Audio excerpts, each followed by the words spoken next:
Just open with what a great environment, great game. Would say, you know, to the Doolies back home in Athens, I know they're together. Meant a lot for us to win that game for them, and you know, all that Vince has meant to our university and such an ambassador of our program and really all of college football. So I know if he was looking down on that one, he would have enjoyed the first half. I don't know that he would have enjoyed the second one, but he and Irk probably had a laugh together about it, and he's meant so much to us, and just in honor of him and their family, it was special. It was a tough time for that to happen. But our fans were awesome here. The environment was good. We lost momentum in the second half. We faced resiliency, stared it in the eye, and we didn't blink. And I'm really proud of our players. You know, there was a time there where we lost momentum, and that's happened to us more this year than it did last year, and we bounced back. So I was really proud of the players. Questions? Yeah, Coach, talk about just, you already did the response offensively after a couple of turnovers, 28-20, they get back into it. For your offense to respond and score right there, what's that mean? Yeah, that was probably the drive of the year so far, right? I mean, they answered the bell. It's 28-20, and you know, we've lost momentum. We've had, I guess, 3 kickoff returns, it felt like, in a row. We weren't getting field position, and Kenny had the fumble. And you know, I thought Kenny McIntosh showed a little something tonight. Now, when he came out after that fumble, and he had that eye of the tiger look, and he wanted the ball, and he was running the ball hard and physical and getting yards after contact. And it's a lot of credit to the offensive line, but that's a lot of credit to Kenny as well. And that drive that you're referencing was big for us. What'd you say to Kirby after he came off the field? You went up to Kenny. What would you No, I don't think I talked to him after the fumble. No, after the touchdown. Well, I told him that he's a bad MFer. I mean, he's tough. He's physical. He gets after it, and he responded. You know, that's what I talk about. You've got an opportunity to show resiliency, which is one of our 4 DNA characteristics, and I promise you, every NFL scout and every Georgia fan watching will remember the way he responded. He ran the ball with just vicious attitude, contact-seeking running back. You got Jalen Carter back tonight, and it looked like he played mainly on 3rd downs. I saw you talking to him several times when he came off the field. How big was that, and how did he look, in your opinion? I couldn't tell you how he looked, because yeah. I was trying to watch the back end and make sure our adjustments were there.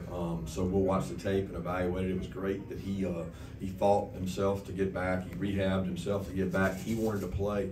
He loves this team. It's important to him in a day and age where some kids don't care about the team.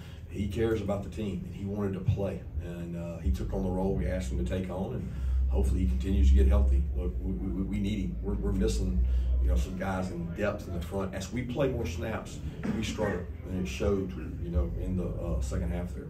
We saw Nolan come out. You have any update? I'm not even sure what it is. I want to say it was a separated shoulder. I don't know how severe it is, so we'll find out. I know that Chaz came in and did a really good job. Beefy did a good job, Robert Beal, and filled in for him. Marvin had the flu, so we couldn't get Marvin in there. We had several guys that were sick coming into the game. So, Kirby, I know ideally you want every play to be executed properly, but is there something to be said for this sort of win in terms of your confidence going into a game like you've got next week? Any win exudes confidence. You guys criticize the wins. I'm grateful to win. In the SEC, when you beat Florida, any win. And they're hard to come by. They're tough. They're physical. They're hard fought. I'm proud of the way our guys played. Where were you when you found out that Dooley passed away, and maybe what's a favorite memory that you have with this story? You know, we just landed in Jacksonville, so we took off and wasn't aware of anything. Then the phones, you know, started dinging, and the text messages started coming through. And Derek, his son, who I worked on staff with, sent me a text, and Claude sent me a text. So we knew that it was kind of imminent, and I had gotten to visit with him a little bit last week and sat down. He was in the training room, and we got to talk for a while. And of course, I didn't know that would be the last time, but that's probably my fondest memory, because even then he was telling stories about Georgia football, and he's been around my family. They've been in the box during these SEC championships and national championships, and my kids have got to be around him. And you know, it's funny because my kids had no idea, like, who's the old coach, who's this old guy, you know? And now they know. They know the history and what all he stood for and what his family did for this university, and got a lot of respect for him. Kirby, did you have any meaningful conversations with him when you were a player here? Probably more interaction. As you know, he was the AD, and he would come in and speak to us once a year. You know, I was close to Mike, and Mike's married into his family there with the Meshads, so I've always been around him. And I remember him talking at an LSU football clinic when I was a coach there, and he was the keynote guest speaker. Nick had him come in, and just an incredible job, and just someone so wise and classy, and he's really a person of the arts, you know, and you don't find that in our profession. And it's really cool and unique, just who he is and how he's treated everybody. What's cool to me is I see all the social media. There's not one person that I look at on social media, from Twitter to Facebook, that doesn't have a picture with him. And they all post a picture with him, and it's their memory of him. I mean, he touched every life in the state, and just did so much for our program. Kirby, you elaborate on this. You're able to run here in this series like Vince had, like Steve Spurrier had. You won 5 out of 6. How hard is it to get that kind of momentum to do what Coach Dooley did, to do what Coach Spurrier did in the 90s in this series? Well, it's hard to win any series in the SEC, you know, especially when you're talking about a top program in the country. I mean, you know, I don't look at it as runs. I look at it as each individual year, you know. I mean, I still think we should have won the year we lost here. That's the game that probably haunts me the most, is that we didn't play worth a crap 2 years ago here, and you wonder why, you know. And you worry about each individual year. You don't worry about runs. And Billy's going to do a great job. He already is, because he's recruiting hard, and those guys didn't stop. They didn't fight. They didn't quit fighting now. They came out the second half and answered the bell. Can you elaborate on this season? I mean, last year you had all the guys coming back. It was like you were supposed to win it. This year's team, 15 guys gone to the league, 13 transfers. You're 8-0. Is it a different feeling? Is this journey?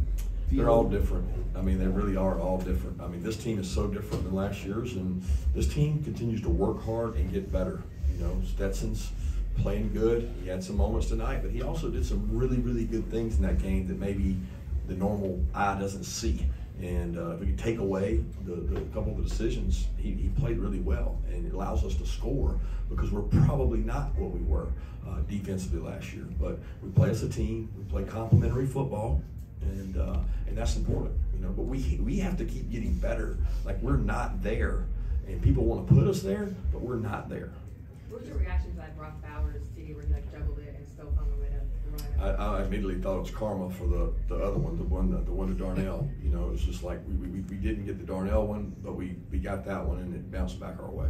Is it difficult to gain momentum after you lose it in the third quarter, and especially in a 50-50 environment? It's hard. You start losing it, and you're thinking, what can we do? You know, you're looking, you're searching. That's where, as coaches, we got to do a great job with our players. You know, we got a young, true freshman that doesn't get over the top in cover 2 and gives up a huge play. I mean, just momentum play. And hey, guess what? He's got to go back out there and play. You know, he's going to have to go play. And as a coach, you can't lose him, because I've seen him get that look in their eye. He bounced back, made some good plays for us, and he's going to be a good player. Did you care what happened on that play, Coach, that long touchdown? Yeah, we just didn't play it right. As a coach, do you enjoy that kind of seeing what the best kind of come out in players like that when they face adversity? I don't enjoy losing the momentum in a game. I enjoy the fact that we never blinked, and the kids were saying the right things on the sideline. You know, there's 2 things when adversity hits: you fracture or you connect. And our team connected, and they reached out to each other, and they helped each other. We know what kind of team Tennessee is going to bring in there next week, regardless of what they do tonight. They like to throw outside and like to throw deep. How much of a concern is that, based on what you've seen, that break down some others? Well, I mean, is it a concern? They run the ball really well, guys. I know you don't believe me, but they run the ball really well, which is why they throw the ball outside, because everybody's got people inside. They have a perfect storm. They've got really fast, elite wideout with a quarterback with a really strong arm. You know, if they had a quarterback that they couldn't throw it, you'd say, well, they're one-dimensional. But they have a kind of a perfect storm going for his offense. And when he has that, it's really, really, really hard to stop. They go at an elite pace, and they do a tremendous job. Kirby, how much do you think y'all were able to affect Anthony Richardson? Y'all maybe didn't get a ton of sacks, but it seems like y'all were harassing him all night and kept him from ripping off a bunch of huge scrambles. Yeah, I thought we did a good job affecting him. I mean, I thought he's hard to tackle. You can't finish on him, and there's really no way to simulate it. We tried to, do drills all week where we're tackling a big back that's like the quarterback, and when he gets up next to you, he's a big man, and he's a hell of a football player, and I think he's gotten a lot better. I know your thoughts on the recruiting aspect of the game down here, but once the whistle goes off, do you enjoy playing this game in Jacksonville? I enjoy all games. I do. That's why I coach. You know what I mean? Like, it's not about where it is, who it is. It's nothing about that. It's about rivalries. It's about the SEC. It's the pageantry. It's the emotion back and forth. I mean, it's incredible. You mentioned earlier about getting better every step of the way. How have you seen Brock Bowers do that with a career high, I think, 154 receiving yards today? Well, yeah, I think he gets opportunities, right? So he got touches, he got opportunities, he made the most of them. He makes a lot of contested catches. I mean, that catch on 4th down, you know, I don't think that was going to be a first down. I think it was going to be 4th and 2, and we still got to convert. Well, it didn't matter because he went and got the ball, and he makes a lot of plays on the ball. So he is the ultimate competitive excellence guy. Hardy talks about it all the time. Competitive excellence is when it's 50-50 or when you got to go make a play, can you make it? And we've seen you do it over and over again. We hadn't seen a lot of Kenny between the tackles until this game. Obviously, like you said, he had the eye of the tiger. Can you just talk about handing it to the senior there? Y'all kill me with this between the tackles thing. Like, there's no like run that says between the tackles. There's an inside zone, there's an outside zone, there's counter, and there's all these different plays. They hit different places based on what the defense does. So Kenny ran the ball really, really hard and did a good job. We ran it in between the tackles against Auburn. You know, we ran it in between the tackles against other people. Sometimes we move them, sometimes we don't. Sometimes they slant, sometimes they don't. But I thought when he came back after the fumble, he came back with a vengeance. And you watch the way he ran the ball, it was like, man, that dude's running possessed, and he wanted it. And that's what, it reminded me of Nick and Sony of the championship game, the game against Oklahoma, where he was like, oh man, give me the ball back, coach, I messed it up. And he ran pissed off, and that's what Kenny did. Can you talk about O-line depth? Seemed like y'all needed it out there today, especially with Truss and Mims gone. Yeah, we were getting dinged up. Warren's shoulder was messing with him. Truss had a toe, but he still played. He played on field goal PAT. So I don't know how severe that is. Mims' knee, but I think he's going to be fine. I mean, I think it's a slight MCL, not like Jalen's. But again, you don't know the answer to these things until tomorrow or further. Speaking of Jalen, was he comfortable the whole game? He felt like he was. He told us he felt good in warm-ups, felt good. And we tried not to put him in a pounding situation, but they pound all the time. I mean, it's 3rd down. We knew that there was a threat they would run it, you know. But I got to go back and watch the tape because, you know, I don't know if he made any plays, but his snap volume was huge for Nas and Zion on 1st and 2nd down. How big was it? You had 13 to give up 13 yards on 13 carries to them in the first half. They led the nation. That was yards awesome, per carry. but it was just as bad in the second half. I thought we tackled poorly, and I mean, in the half, I don't know that defensively we had played better in a half than we did that half. And then the drive in the second half, the first one, I don't know if we played as we've never played it that bad. It just snowballed on us. 2 more questions. What about Dejon Andrews' progress in this game? Tough. Man, he's a patient runner. He's yards after contact. That run he broke out of there was really big for us. I think that was wasn't that the one that took it from 8 to 15, I guess? I mean, that was a huge run. He was really patient. I don't know if those guys can see him behind him. He's so little. How do you simulate the pace? I'm sorry. How do you simulate the pace this week, Coach? Good question. That'll be an age-old question. I think every defensive coordinator across college football is trying to figure that out, and we're all searching. There's no way. I mean, let's be honest. You can 2 huddle, you can 3 huddle, you can shotgun huddle, you can go against air, but they do it, and they do it really well, and it's really hard to defend. Thank you. All right.